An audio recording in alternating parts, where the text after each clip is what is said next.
Daniel Owens thought his security cameras were just a precaution until the HOA demanded he remove them without explanation. Their arrogant president, Greg Thompson, dismissed every concern, silencing homeowners while something sinister unfolded in the dark. But when Daniel's footage caught a hooded figure sneaking into his elderly neighbor's backyard, he refused to back down. And trust me, the truth he uncovered shook the entire neighborhood, bringing justice in a way no one saw coming. Daniel Owens wasn't a paranoid man. He had lived in enough places to know the difference between normal neighborhood politics and something that smelled off. When he bought this house, he expected a quiet, well-regulated community, the kind where people waved politely but didn't pry, where the worst annoyance was an occasional misplaced trash bin or a neighbor's dog barking too early in the morning. The HOA was just part of the deal, an unavoidable headache that came with the territory. He wasn't thrilled about it, but as long as they stayed out of his way, he'd stay out of theirs. At least, that's what he thought. The first letter showed up in his mailbox 2 weeks after he moved in. It was printed on official HOA stationery, tucked neatly into an envelope that almost made it look important, the kind of thing you'd expect from a bank or a government office. He ripped it open as he walked up the driveway, expecting something mundane. Maybe a friendly reminder about street parking or a scheduled maintenance notice. But the moment he read the first line, his brow furrowed. Home security systems must be approved before installation. Remove all unapproved surveillance devices immediately. Daniel stopped mid-step, rereading the words. What? He looked up at his house, eyes settling on the small, black security camera mounted near his garage. It wasn't anything fancy, just a basic motion-activated camera, one of 2 he had installed when he moved in. The second was positioned at the back of the house, overlooking his yard. Nothing illegal, nothing invasive, just standard home security. A creeping sense of unease settled in his chest. It wasn't the request itself that bothered him, it was the wording. Remove all unapproved surveillance devices immediately. Since when did the HOA have the power to regulate security cameras on private property? He folded the letter and shoved it into his back pocket, brushing it off as an overzealous HOA officer on a power trip. Maybe some busybody on the board had a grudge against cameras. Whatever the case, he wasn't removing anything. Then came the second letter. A week later, another envelope, this time marked with final notice in bold red letters across the top. Daniel read it at his kitchen counter, coffee in one hand, frustration bubbling in his gut. This is your final warning. Remove all unapproved security cameras immediately or face a fine of $100 per day, effective immediately. His grip tightened on the paper. Now they were threatening him with fines? He tossed the letter onto the counter and grabbed the HOA rulebook, the thick, tedious stack of regulations they had given him when he moved in. He flipped through the pages, scanning for anything about security systems, cameras, exterior modifications, anything that might explain what was happening. Nothing. No clause, no mention, not even a vague reference to surveillance equipment requiring board approval. So what the hell was this about? Daniel's knee bounced under the table as his mind raced. Something wasn't adding up. The HOA wasn't just enforcing a rule, they were making one up. And more than that, they were pushing hard to get rid of his cameras. But why? He stood up abruptly and walked outside. The evening air was crisp, the sun dipping below the rooftops, casting long shadows across the neighborhood. His eyes swept the surrounding houses, cameras. At least 4 of his neighbors had visible security cameras. Some mounted above garages, others positioned near front doors. No stickers, no warnings, no sign that anyone else had been ordered to take theirs down. Just him. The unease in his gut deepened. That night, as he got ready for bed, his eyes kept drifting toward the small monitor in his hallway, the one that displayed his camera feeds. He rarely checked it unless he heard a noise outside, but now he felt a gnawing sense of curiosity. Why were they so desperate to get rid of his cameras? He sat down and scrolled through the footage from the past few nights, expecting to see nothing but the usual. Passing cars, a neighbor walking their dog, maybe a raccoon sniffing around the trash bins. Instead, at 2:37 a.m., he saw something that made his stomach drop. A figure. Dark clothing, low to the ground, moving carefully along the side of his house, just outside the camera's direct view. The person wasn't trying to break in. They weren't looking for valuables. They were watching. Then, just as quickly as they appeared, they disappeared, slipping into the backyard of his elderly neighbor, Mrs. Carter. Daniel leaned forward, blood pounding in his ears. Someone had been sneaking around his house, and the HOA wanted his cameras gone. The glow of the security monitor cast a cold blue light across Daniel's face as he leaned forward, eyes locked onto the screen. The footage was grainy, but clear enough. At exactly 2:37 a.m., movement flickered in the lower left corner. A shadow emerged from the side of his house, slow, deliberate, not just someone passing through. No, this person was lurking. Daniel's breath hitched. The figure wasn't just walking by. He was crouching, moving carefully, deliberately staying just outside the direct line of sight of the camera, as if he knew exactly where the blind spots were. His hands tightened into fists. Daniel hit rewind, played it again. Slower this time. The man, definitely a man, judging by his build, wore a dark hoodie, the hood pulled up to obscure his face. He moved with an eerie precision, glancing around, scanning the area like he was looking for something. Or someone. Then, without hesitation, he turned and walked straight into Mrs. Carter's backyard. Daniel sat back in his chair, heart pounding in his ears. What the hell was this? Mrs. Carter was his next-door neighbor, a sweet, elderly widow who spent most of her days tending to her garden and chatting with the mailman. There was no reason for some hooded figure to be sneaking into her yard in the dead of night. 1,000 thoughts raced through his mind, none of them good. Burglary? No, the guy hadn't tried to break in. Teenager pulling a prank?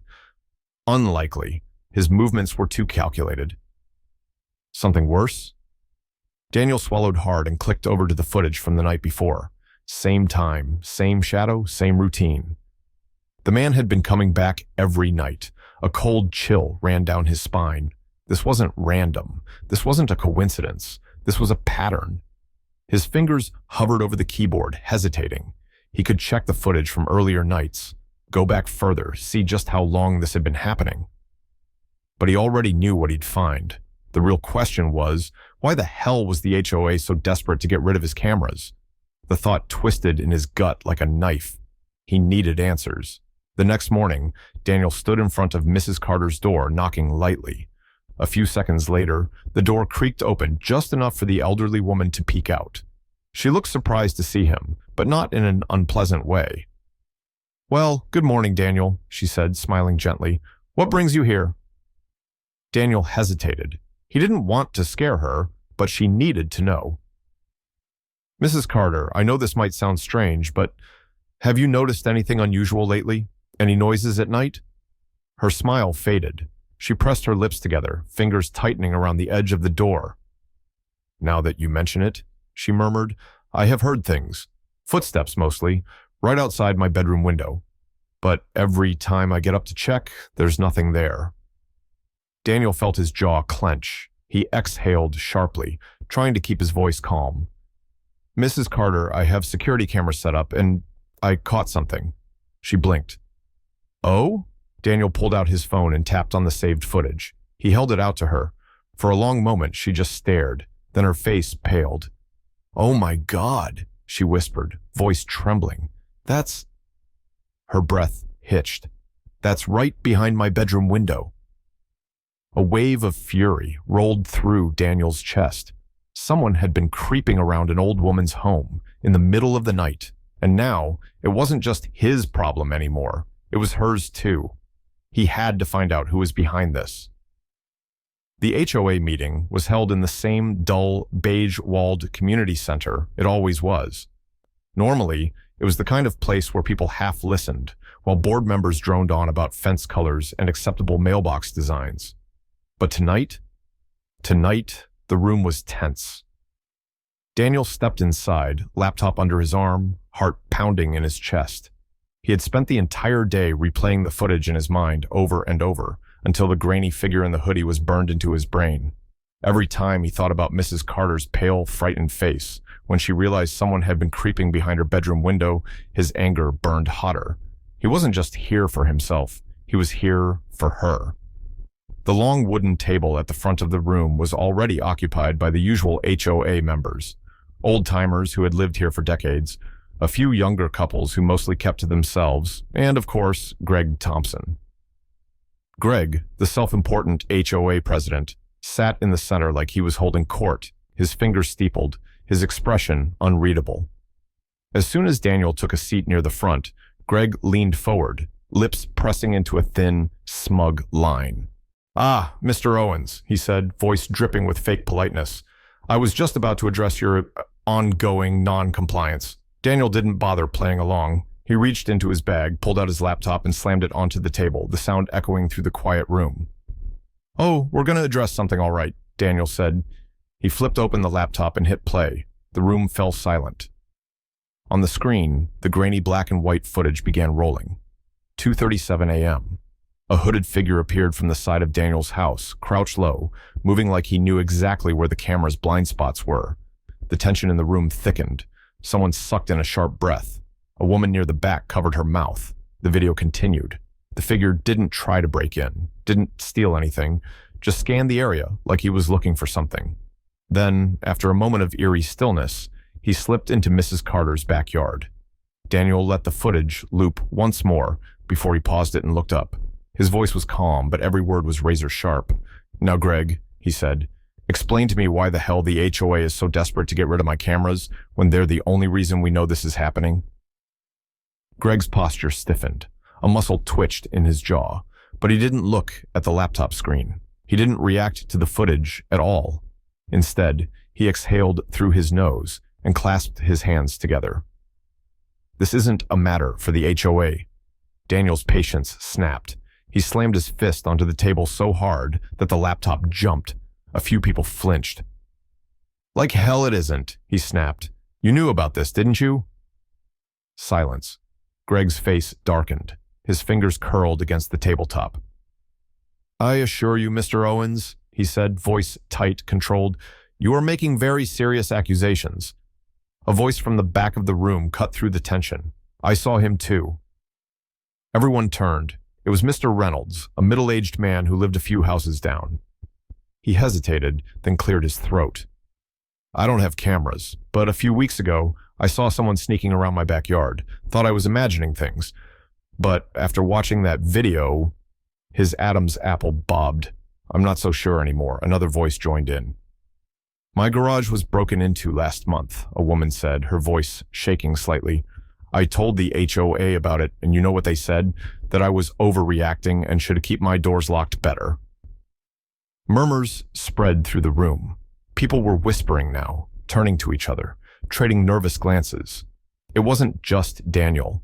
It wasn't just Mrs. Carter. This had been happening across the entire neighborhood. Greg's fingers tapped against the table. His face, normally a picture of smug arrogance, had hardened into something colder, something calculating. Then, suddenly, he pushed back his chair and stood up. "This meeting is adjourned," he announced. Daniel's blood boiled. "No, it's not." He reached into his pocket and pulled out his phone, holding it up so everyone could see. "I'm calling the police." And that's when he saw it. That flicker of panic in Greg's eyes. Not irritation, not frustration. Fear. For the first time all night, Greg looked genuinely afraid. And that's when Daniel knew. Greg wasn't just covering for someone. Greg was involved. The police arrived faster than expected. 2 cruisers rolling up to the community center, red and blue lights flashing against the dull beige walls. The chatter in the room died instantly, replaced by a thick, heavy silence. Greg Thompson sat rigid in his chair, his usual smug expression wiped clean. He didn't say a word as the officers stepped inside, scanning the room with that sharp, practiced gaze that said they weren't here for small talk. Daniel was the first to step forward. "I have footage," he said, voice steady. He turned his laptop around so the officers could see. He didn't bother explaining. He just hit play. The room was silent as the officers watched the grainy black and white clip. 2:37 a.m., the hooded figure creeping through Daniel's yard, moving with eerie precision. The slow, deliberate turn toward Mrs. Carter's backyard, the calculated movements, like he had done it 100 times before. One of the officers, a broad-shouldered man with a gruff expression, nodded. "That's enough for a formal report." He glanced at the room. Has anyone else had issues with trespassers? A dozen hands shot up. One by one, the residents spoke up. I saw someone sneaking around my backyard. My garage was broken into last month. I reported suspicious activity, but the HOA told me I was being paranoid. The officer's gaze sharpened. And the HOA dismissed all of these reports? A ripple of nods moved through the room. That was it. Everything unraveled from there. It turned out Greg Thompson wasn't just a petty HOA president drunk on power. He was running an under-the-table rental scheme, using vacant and elderly-owned homes as off-the-books lodging for special guests. The kind of guests who didn't want leases or credit card trails, wealthy clients, politicians, local businessmen, people who needed a discreet place to stay without any legal ties to the property. The HOA had been his personal weapon. Homeowners who pushed back, fined into submission, residents who caught on, threatened with violations until they backed off, and anyone who installed security cameras. Immediate target. Greg's whole operation had relied on keeping the neighborhood blind. The officers turned to Greg. "Mr. Thompson," one of them said, "stand up." Greg's hands curled into fists on the table. His mouth opened, then closed, like he was weighing his options. Then he leaned back in his chair, gave a slow exhale, and, for the first time, spoke. "This is ridiculous," he said, voice controlled, like he still thought he could weasel his way out of it. "There's no proof of anything." "There will be," Daniel cut in. Greg turned to him, eyes dark with something dangerous, but Daniel didn't flinch. "The cops are going to check financial records," Daniel continued. "Property deeds, rental agreements. Hell, they might even check security footage from other houses if anyone else has cameras left." He tilted his head. "How many places have you been using, Greg?" Greg didn't answer, because he knew they were going to find everything. The officers weren't waiting for a confession. One of them stepped forward, pulling out a pair of cuffs. "Gregory Thompson, you're under arrest for fraud, illegal property rentals, and obstruction of justice." Click. The handcuffs snapped shut around Greg's wrists. As the officers pulled him to his feet, Daniel caught a glimpse of his face. No anger, no outrage, just hollow, like he knew he had lost. In the weeks that followed, the entire HOA board collapsed. More residents came forward with complaints, violations they had been bullied into accepting, fines issued for made-up infractions, threats made under the guise of neighborhood standards. With Greg out of the picture, the house of cards fell fast. By the end of the month, the HOA was completely dismantled. The neighborhood took back control. And Daniel's security cameras? They stayed exactly where they were. One afternoon, a few weeks after it all settled down, Daniel heard a soft knock on his door. When he opened it, Mrs. Carter stood there, a warm smile on her face and a plate of freshly baked cookies in her hands. "You saved me, dear," she said, her voice full of quiet gratitude. Daniel chuckled, shaking his head as he took the plate. "No, Mrs. Carter." He glanced up at the small black camera mounted above his garage. "My cameras did." And just like that, peace returned to the neighborhood. But one thing was certain, Daniel would never trust an HOA again.